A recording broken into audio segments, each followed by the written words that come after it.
मित्रांनो, सोशॉलॉजीची आयडिया देणारा हा व्हिडिओ आहे बरं का, की सोशॉलॉजी ऑप्शनल म्हणून का निवडावं MPSCमध्ये. तर ह्या व्हिडिओमध्ये थोड्या शब्दामध्ये मी तुम्हाला काय करतो की स्पष्ट करतो.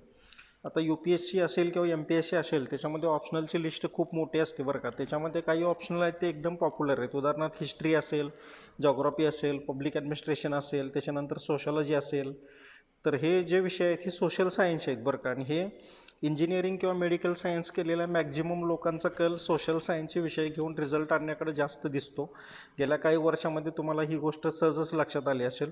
तर याला कारण एक नेमकं काय असतं माहिती आहे का, की एक म्हणजे अभ्यासक्रम छोटा असावा, तो कमी काळामध्ये कवर करता यावा, त्याची रिव्हिजन कमी काळामध्ये करता यावी, कन्सेप्टचा भाग मोजका असावा की जो सहज कुठंही काय म्हटलं आपण त्याला थोड्या कालावधीमध्ये तो समजता येईल किंवा कोणाकडूनही सहज समजून घेता येईल अशा पद्धतीचा असावा.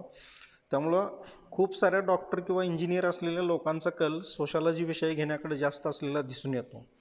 आता ही जी सोशॉलॉजी आहे ना, याचं जे 2 पेपर आहेत, तो पहिला पेपर आहे तो थिअरीचा आहे, सोशॉलॉजिकल थिअरी म्हणू, थिंकर्स म्हणू किंवा बाकीचे जे काही स्ट्रॅटिफिकेशन वगैरे कन्सेप्ट असतील ना त्याशी संबंधित आहे. आणि दुसरा जो आहे तो इंडियन सोसायटी म्हणतो ना त्याशी संबंधित आहे. आता जो पहिला पेपर आहे त्याचा जो मेन एरिया आहे तो म्हणजे काय येतो तर थिंकर्स येतो, की ज्याच्यामध्ये आपल्याला कार्ल मार्क्स असेल, एम.एल. डर्किम असेल, मॅक्स वेबर असेल, पार्सन असेल, मर्टन असेल आणि मीड असेल, हे थिंकर्स असतील ना हे करावे लागतील. हे थिंकर्स जेवढे चांगले असतील तेवढं तुम्हाला उत्तर लेखनामध्ये सुद्धा त्याचा दुसरीकडे काय करता येतो, यूज करता येतो. त्याच्यानंतर जो दुसरा पेपर आहे तो इंडियन सोसायटी आहे. आता हा पेपर आहे तो फार जनरलाइज्ड आहे बरं का, लक्षात ठेवा. याला कारण काय माहीत आहे का, की आपण व्यक्ती म्हणून कुठला तरी फॅमिलीत जन्मतो, कोणत्या तरी धर्माचा असतो, कोणत्या तरी जातीचा असतो. आता हे आपल्याला उतळपणे सगळ्या गोष्टी माहीत असतात, पण ज्यावेळी आपण सोशॉलॉजी ऑप्शनल म्हणून तयारी करायला बघतो त्यावेळी आपल्याला ह्या गोष्टी काय करायला लागतील, की सायंटिफिकली किंवा सोशॉलॉजिकली आपल्याला ते एक्सप्रेस करावं लागतील. मग आता त्याच्या पाठीमागं आयडियॉलॉजी काय आहे किंवा त्याच्या पाठीमागं कोणाचं काय मत आहे हे आपल्याला तिकडे एक्सप्रेस करायचं असतं. त्यामुळं त्या पेपरचे जे क्वेश्चन असतील ते फार जनरलाइज्ड वाटतात आपल्याला, की उदाहरणार्थ म्हणजे आपण सहज चर्चा करतो, आपल्याला त्या गोष्टी माहिती आहेत असं, पण ॲक्च्युली तसं नाही आहे.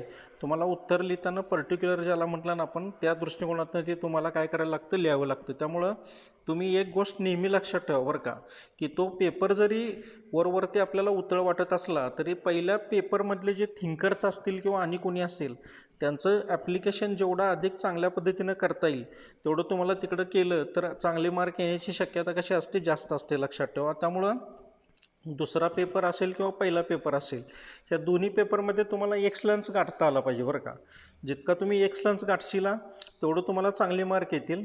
जेवढे तुम्हाला चांगले मार्क येतील तेवढं तुम्हाला सिलेक्शनसाठी काय म्हणतो आपण, अधिक चांगल्या पोस्टसाठी काय म्हटलं आपण, दावा करता येईल असं म्हटलं तरी चालतं. लक्षात आलं का. तर ऑप्शनलचे जर मार्क बघितले तर 500 मार्क आहेत, लक्षात ठेवा. त्यामुळे त्या 500 मार्कामध्ये अधिकाधिक मार्क मिळवून GSमध्ये सुद्धा चांगले मार्क मिळवून सिलेक्शनसाठी आपल्याला अप्पर हँड ज्याला म्हटलं आपण कसा मिळवता येईल तो तुम्हाला काय करायला लागतो, बघावं लागतो. त्यामुळं ऑप्शनलचं जे सिलेक्शन असेल किंवा ऑप्शनलचा जो अभ्यास असेल तो खूपच मॅटर करतो, लक्षात ठेवा बरं का.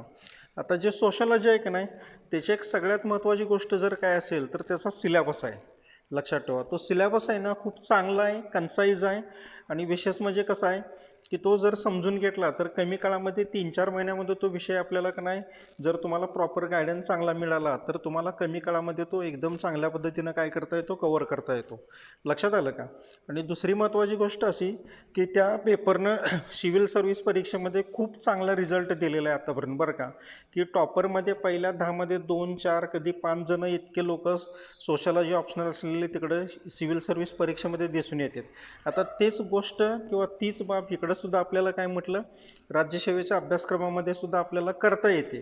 ती काही इम्पॉसिबल अशी कुठलीही गोष्ट नाही, लक्षात ठेवा. त्यामुळं तो ऑप्शनल म्हणून जर तुम्ही निवडला तर त्याला तुम्हाला अत्यंत चांगले मार्क घेऊन रँकसुद्धा काय म्हटलं वरची काय म्हणतो आपण की मारली किंवा मिळायची शक्यता तिकडं तुम्हाला जास्त राहील. त्यामुळं तुम्ही ऑप्शनल तो निवडावा हे माझं ठाम म्हणणं आहे, लक्षात ठेवा.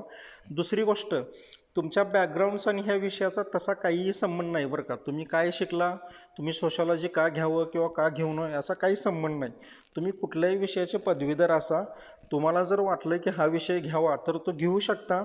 आणि त्याच्या थ्रू तुमचं सिलेक्शन काय म्हटलं करता येऊ शकतं, लक्षात ठेवा. त्यामुळं मी असे खूप लोक बघितलेत ज्यांचं जे प्रोफेशनल शिक्षण आहे ते इंजिनिअरिंग मेडिकल सायन्सकडे झालेलं आहे, पण ऑप्शनल सोशॉलॉजी घेतलेलं आहे आणि सोशॉलॉजी ऑप्शनल घेऊन त्यांनी सिव्हिल सर्व्हिस परीक्षेमध्ये काय केले, रँक काय म्हटलं मिळवले. त्यामुळं कुठलाही व्यक्ती की ज्याची बेसिक डिग्री कोणतीही असेल, मेडिकल सायन्स असेल किंवा इंजिनिअरिंग असेल, तर ती पार्श्वभूमी न बघता तुम्ही हा विषय निवडू शकता आणि एकदम चांगलं काय म्हटलं मार्क मिळवून तुम्ही रँक तुमची मिळवू शकता, लक्षात ठेवा. त्यामुळं अशा पद्धतीचे काही छोटे छोटे व्हिडिओ मी जमलं तर बनवत राहीन की ज्यातनं तुम्हाला सोशॉलॉजीची एक आयडिया येईल की सोशॉलॉजी काय आहे, सोशॉलॉजीचा अभ्यासक्रम काय आहे, सोशल थिंकर्स काय काय आहेत किंवा कोण कोण आहेत, त्यांची आयडिओलॉजी काय आहे, स्ट्रॅटिफिकेशन काय आहे, फॅमिली मॅरेज किनशिप काय आहे, लक्षात आलं का. वर्क आणि इकॉनॉमिक लाईफ काय आहे, त्याच्या पाठीमागे ज्याला सायंटिफिक थिअरी किंवा काय म्हटलं आपण कोणाचे विचार असतील तर ते काय आहे ते आपल्याला बघावे लागतील. जमलं तर शॉर्ट व्हिडिओच्या माध्यमातून कन्सेप्च्युअल पार्ट कव्हर करायचा मी प्रयत्न करेन, पण याचा अर्थ ते पूर्ण व्हिडिओ आहेत असं समजू नये.